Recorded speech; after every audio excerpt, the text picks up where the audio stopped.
Takulandirani ku uthenga wabwino ndi wokoma kuposa mmene tiganizira. Mutu 18 Lamulo la mzimu. Pakuti chilamulo cha mzimu wa moyo mwa Khristu Yesu chinimasula ine ku lamulo la uchimo ndi imfa.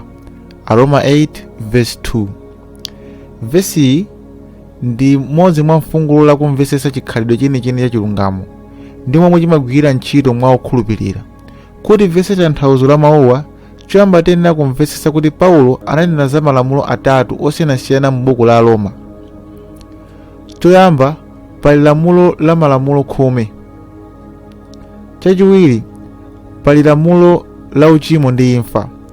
Ndipo chachitatu pali lamulo la mzimu wa moyo. Paulo akulankhula za lamulo la malamulo khumi mu ndime zotsatirazi. Nanga tsono tizatani? Kuti chilamulo ndi uchimo? Mulungu aletse. Ayi, sindikadadziwa uchimo, koma mwa lamulo ndimo. Aroma 7:7. Chifukwa chake chilamulo chili choyera, ndi lamulo ndi loyera, ndi lolungama ndi labwino. Aroma 7:12. Pakuti tidziwa kuti chilamulo chili cha uzimu, koma ine ndili wakuthupi, ogulitsidwa pansi pa uchimo. Aroma 7:14. Pakuti monga mwa munthu wamkati ndikondwera ndi chilamulo cha Mulungu. Aroma 7:22. Mavesi onsewa akukamba za malamulo khumi, ndipo akutionetsera zinthu zingapo. 1. Malamulo khumi ali woyera, olungama ndi abwino. 2. Malamulo khumi amavumbula kuti ndife ochimwa. 3. Malamulo khumi ndi auzimu, koma mwachibadwa ndife akapolo a uchimo. 4. Paulo anali mu khalidwe umene anasangalala ndi malamulo khumi. Zonsezi zikusonyeza kuti malamulowo ndi abwino kwambiri, koma vesi yotsatirayi ikusonyeza kuti pali vuto. Ndipeza tsono lamulo kuti pamene ndifuna chabwino, choyipa chili ndi ine. Pakuti monga mwa munthu wamkati ndimakondwera ndi chilamulo cha Mulungu, koma ndiona lamulo linali m'ziwalo zanga, lili kulimbana ndi malamulo la mtima wanga, ndi kundigonjetsa kapolo wa lamulo la uchimo limene lili m'ziwalo zanga. Aroma 7:21-23. Paulo tsopano akulankhula za lamulo lina. Lamulo ili si lamulo la lamulo, si lamulo lolembedwa m'mawu kapena kulamulidwa ndi akuluakulu ena olamulira, koma ndi lamuloli limagwira ntchito bwanji. Zimagwira ntchito motere: pamene Paulo akufuna kuchita zabwino, amakakamizika kuchita zoyipa. Lamulo limeneli ndi lamphamvu kuposa kufuna kumvera malamulo a Mulungu, ndipo limamupangisa kukhala kapolo wa uchimo. Iye amatchula lamulo limeneli kuti lamulo la uchimo limene lili m'ziwalo zanga, m'thupi langa. Tikhoza kuzindikira kuti awa ndi mitundu iwiri yosiyana ya malamulo. Limodzi ndi lamulo la chizolowezi, ndipo lina ndi lamulo la chilengedwe. Lamulo la chizolowezi kapena kuti lamulo la lamulo ndi lamulo kapena mndandanda wa malamulo omwe amapangidwa ndi akuluakulu olamulira.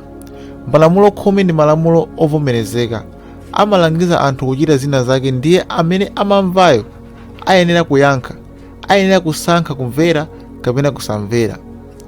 Zili kwa munthu yokusankha kumvera kapena ayi. Nthawi zonse tikamachita ndi lamulo la lamulo, nthawi zonse pamakhala zilango. Ngati munthu amvera amalipidwa, ngati samvera ali nazo chilango. Ndi olamulira omwe amasankha pa zilango ndi mphotho. Lamulo la chilengedwe kumbali ina ndi chinthu chopangidwa m'chilengedwe. Tikamaganiza za malamulo a chilengedwe, timaganiza za malamulo amphamvu ya gravity, malamulo akayendedwe ka zinthu ndi malamulo azotsatira zake. Lamulo ili silifanana ndi lamulo la za malamulo, ndipo silimagwira ntchito mofanana. Mu lamulo la chilengedwe mulibe malamulo onenedwa kuti uchite izi kapena izo. Zosakhazikitsidwa ndi olamulira, ndipo palibe mphotho ndi zilango. Lamulo la chilengedwe ndi mfundo yomanga mwachibadwa, yomwe nthawi zonse inatulutsa zotsatira zofanana. Chifukwa chake amatchedwa lamulo. Ngati tiganizira za lamulo la mphamvu yokoka mwachitsanzo, limatchedwa lamulo chifukwa nthawi zonse chinthu chikaponyedwa mu mlengalenga, nthawi zonse chimabweretsedwa pansi. Izi zimachitika nthawi zonse mosalephera, choncho limatchedwa lamulo. Pamene Paulo ananena kuti ndipeza lamulo kuti pamene ndifuna chabwino choyipa chili ndi ine, anali kunena za lamulo lachibadwidwe. Sakunena kuti munthu wina anampasa lamulo lakuti ayenera kuchita zoyipa nthawi zonse. Akunena kuti panali mfundo kumangidwa mu munthu wake umene umagwira ntchito motere. Nthawi zonse ankafuna kuchita zabwino, zinkamupangisa kuchita zoyipa, ndipo pamene ankafuna kupewa choyipa ankapezeka kuti akuchita.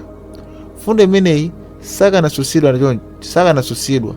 Choncho Paulo anayitchula kuti lamulo, chifukwa chimene nthawi zonse chimagwira ntchito mofanana nthawi zonse. Chinthu chimene nthawi zonse chimagwira ntchito mofanana nthawi zonse. Chotero lamulo loyamba lolonenedwa, malamulo 10 ndi malamulo a lamulo. Lamulo lachiwiri lotchulidwa ndi lamulo la uchimo, ndipo ndi lamulo lachibadwa. Ndi lamulo liti mwa awiriwa lomwe lili la mphamvu. Izi ndi zomwe Paulo akunena.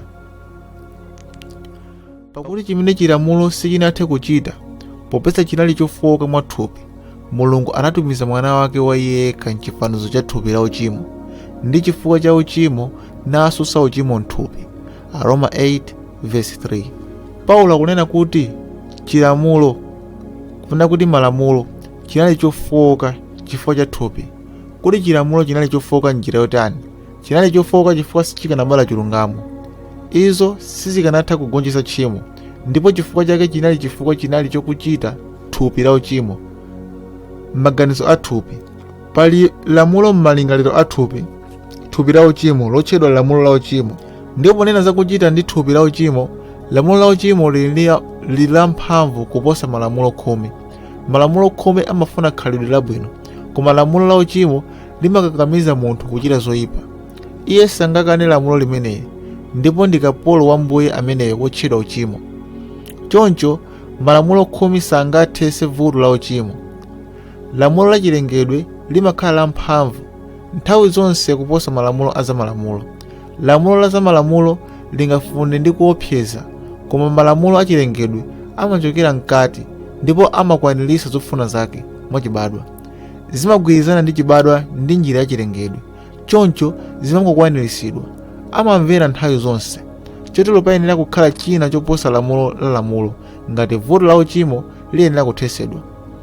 Tithokoze Mulungu wapereka yankho lotere. Mtumwi akufotokoza lamulo limene Mulungu amagwiritsira ntchito kuthetsa vutolo. Iye akuti, pakuti chilamulo cha mzimu wa moyo mwa Khristu Yesu chandimasula ine lamulo la uchimo ndi imfa. Aroma 8:2. Ichi ndi choonadi chodabwitsa cha uthenga wabwino. Mulungu mwa Khristu Yesu watipasa lamulo lina lachibadwidwe kuti lifafanize mphamvu ya lamulo loyamba lachibadwidwe la uchimo. Lamulo lachitatu limene limatchedwa lamulo la mzimu wa moyo ndi lamulo la njiri. Kodi ndi lamulo la lamulo kapena ndi lamulo la chilengedwe? Tinaona kale kuti lamulo la chilamulo silingagonjetse lamulo la chibadwidwe, kotero kuti malamulo sakanagonjetsa lamulo ili la uchimo. Choncho ngati Mulungu akufuna kukhazikitsa lamulo lina kuti agonjetse lamulo la chibadwidwe la uchimo, ndiye kuti ayenera kugwiritsa ntchito lamulo lina la chilengedwe. Lamulo la lamulo linalephera silinathe kuchita zimene linkafuna, chifukwa thupi linafafaniza ulamuliro wake. Linali lofowoka mwa thupi. Mulungu anatumiza mwana wake m'thupi la uchimo, ndipo anagonjetsa lamulo la uchimo m'thupi. Kodi iye anachita izi bwanji? Iye anachita izo pobweretsa lamulo lina mu thupi lomwelo. Lamulo limeneli linali lamulo la mzimu wa moyo. Kupyola mu mzimu, Mulungu anayika fundo ina m'thupi la umunthu lochimwa, limene mwachibadwa limakonda kuchita zabwino. Fundo imeneyi inakondweretsa kuchita chifuniro cha Mulungu. Lamulo la uchimo linagwira ntchito motere: chikhalidwe changa cha thupi chimakonda zoyipa, kotero pamene ndimafuna kuchita zabwino ndinkachita zoyipa nthawi zonse. Lamulo la mzimu limagwira ntchito motere: chikhalidwe changa chatsopano chimakonda zabwino, choyipa chikaonekera ndimachita zabwino nthawi zonse. Tiye tione kuti lamulo lachitatu ili, lamulo la mzimu wa moyo, ndi lamulo lachibadwa monga lamulo la uchimo. Palibe lamulo la chilengedwe lomwe limadalira malangizo kuti ligwire ntchito. Malamulo a chilengedwe ali ndi mphamvu zomangidwa ndi malangizo onse m'chilengedwe. sanagwetse malamulo achilengedwe. Mwachisanzo, wolamulira wamkulu kwambiri pa dziko lapansi angayimirire mphepete mwa nyanja ndi kulamulira mafunde kuti asiye kuyenda, koma iwo sangangomunyalanyaza ndi kupitirira kuchita zimene zayikidwa pachibadwa. Tikhoza kuganiza kuti ndi ntchito yovuta kwambiri kulamulira mafunde kuti asiye. Choncho wolamulira yemweyo azaponye mthenga mmwamba ndi kulamulira kuti isagwe pansi ndi kuona ngati iye akuchita bwino kwambiri. Titha kuona kuti sizingatheke kugwetsa malamulo achilengedwe pogwiritsa ntchito malamulo ovomerezeka. Ichi ndi chifukwa chake malamulo onse pa dziko lapansi sangathe kuletsa ochimwa kuchimwa, chifukwa choti lamulo la uchimo ndi lachibadwidwe mwa ochimwa, ndipo amafunikira china choposa lamulo la lamulo kuti aligonjetse. Mzimu wa moyo sudalira lamulo kapena malamulo olembedwa kuti achite ntchito yake yolungama. Lamulo la mzimu wa moyo limagwira ntchito pakubala chilungamo chenicheni, chifukwa Yesu Khristu anayika maganizo a Mulungu. Chilungamo chenicheni cha Mulungu muchikhalidwe cha Khristu wokhulupirira. Amachita zimenezi popereka mzimu wake, moyo wake ndi umunthu wake wa Mulungu pamodzi ndi zikhotero zake zochitira zabwino nthawi zonse. Moyo wozalidwa umabala zipatso za moyo wa Mulungu, osati chifukwa cha lamulo, koma chifukwa ili ndi khalidwe lachibadwa limene mwachibadwa ndi mbali ya chikhalidwe cha Khristu. Iyi ndi mfundo yofunika kwambiri ya choonadi chachikulu cha Khristu, chilungamo chathu. Iwo amene amasatira malamulo amati sitingakhale olungama ngati sitisatira lamulo.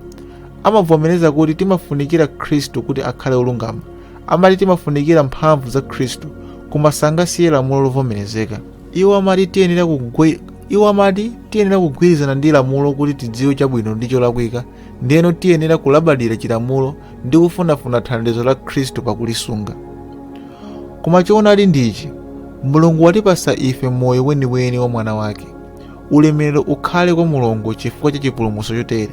Iye watipanga ife kukhala gawo la Iye mwini, ndipo munjira iyi mwa mphamvu ya mzimu wake Iye wayika umunthu wake weniweni mwa ife. Choncho ndife anthu olungama opanda lamulo. Aroma 3:21.